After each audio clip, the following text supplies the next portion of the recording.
Like, like when your food expires. Yes. Yes, when food expires. And how do we connect the meaning of life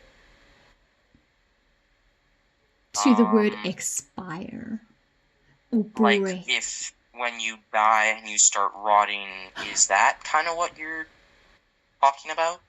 Yes, either food or humans. I mean, humans can expire, and typically we Yeah. expire when we stop breathing, right?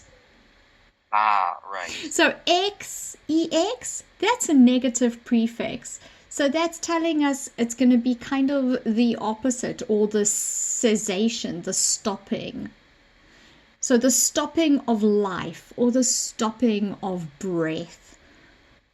So when Ah, food okay. expires, it's usually at the end of its life, you know? Okay. Yeah.